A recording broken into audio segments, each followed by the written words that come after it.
Hi, and welcome to the Human Resources section of your orientation presentation.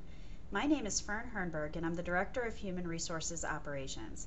It's my pleasure to welcome you to the USO family and to provide you with some basic information regarding our Human Resources Department and some of our key policies and processes.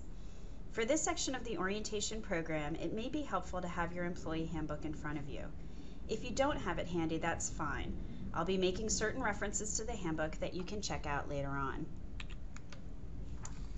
I'd like to start today by talking a little bit about the Human Resources Department that exists solely to support you and your colleagues in doing goodness for troops and their families. As the slide states, we believe that the greatest resource available to us to accomplish our mission is you, our human resource. Without our people, we simply could not accomplish what we do and what we plan to do for those we serve. Our goal in human resources is to partner with you, the USO's management and staff, to provide you with the guidance, direction, and support you need to do your jobs effectively. We hope to provide you with one-stop shopping when you seek assistance, where you can find an HR person to help you with whatever you need. In many cases, your designated HR representative will be your first point of contact. For our folks in Southwest Asia, that's Farhan Adkins. For our folks in the Pacific region, James Embry, and I am the designated HR representative for Arlington, Europe, and stateside. But again, we want it to be simple and painless for you to get answers to your HR questions. So please reach out to any member of our team and we'll make sure you get what you need. This slide provides a brief overview of the services that our department provides. As you all know from your recent experiences, we have a recruiting team that is charged with bringing the best, brightest, most qualified, and most committed candidates to the USO. Our Director of Recruiting is Maggie Prado, and her team consists of Jean Curry and Amelia Rezai. Melinda Hyaff, our Director of Compensation and Benefits, leads our efforts to provide innovative, competitive, and valuable compensation and benefits programs to our employees. She is joined on the Comp and Benefits team by Jennifer Lewis, who also runs our HR information system efforts. The HRIS governs how we store employee data and how we use that data through reporting and analysis to make organizational business decisions. Employee relations refers to the myriad of employee matters that do not fall under recruiting or compensation and benefits. This includes providing guidance to employees and managers regarding policies and procedures, overseeing performance and delivery issues, helping employees build positive working relationships, and so on. This is the area of HR that I am most personally involved with, and again, I am joined in these efforts by Farhan in Southwest Asia and James in the Pacific. Finally, we have organizational development and training. This is also one of my key areas of focus. The goals of our efforts in this area include enhancing the skills and knowledge of USO employees and contributing to your growth, career satisfaction, increased productivity, and improved business results through our consulting services. Over time, I'm sure you'll have the opportunity to meet just about every member of our team. We look forward to working with you. Now that I've shared with you a little bit about the HR team, I wanted to shift our focus to the employee handbook. If you do have your handbook close by, this would be a great time to get it out. Again, if you don't have it handy, no worries at all. You can check it out after the presentation is over.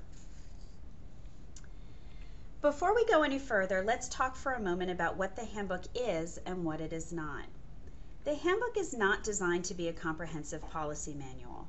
For that, we have a document called the Policy, Procedure, and Information Manual, or the PPIM, which is currently housed on the USO intranet. This is an outstanding reference tool that contains policies and procedures for the entire organization, not just human resources. But it's over 300 pages long, so it's really designed to be used when you're looking for answers to a specific question rather than being read from cover to cover. The handbook, on the other hand, is designed to be your rules of the road for key human resources policies and programs. And we do expect all employees to read it cover to cover and acknowledge that they have done so.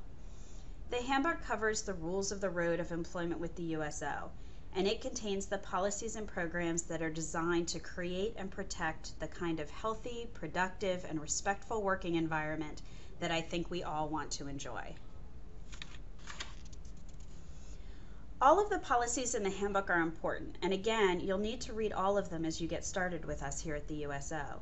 But there are two policies in particular that I'd like to highlight during this presentation.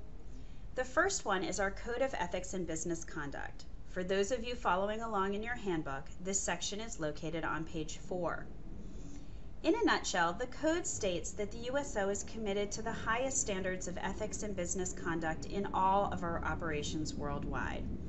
It further confirms that we will abide by all national and local laws and promote principled business leadership and responsible business practices in support of the common good of the worldwide communities that the USO serves.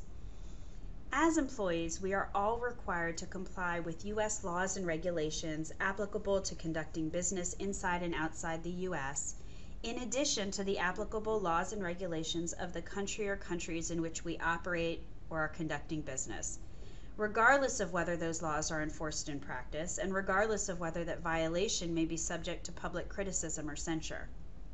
Finally, those employees who work on military bases are further required to comply with the guidelines for conduct and behavior that are set forth by military command on that base. The second and final policy I would like to highlight is the policy on reporting and investigating allegations of suspected improper activities, which begins on page 7 of the handbook. In a perfect world, everyone would conduct themselves perfectly all the time. But as we all know, anytime you put 400 employees, tens of thousands of volunteers, and countless vendors, suppliers, and contractors into a mix together, something undesirable is likely to happen at some point. If you witness or experience behavior at any point in your employment with us that just feels wrong, maybe there are concerns regarding questionable accounting or auditing matters, or concerns relating to perceived illegal, dishonest, or fraudulent activity, whatever the case may be, we need you to bring that to our attention so we can look into the matter.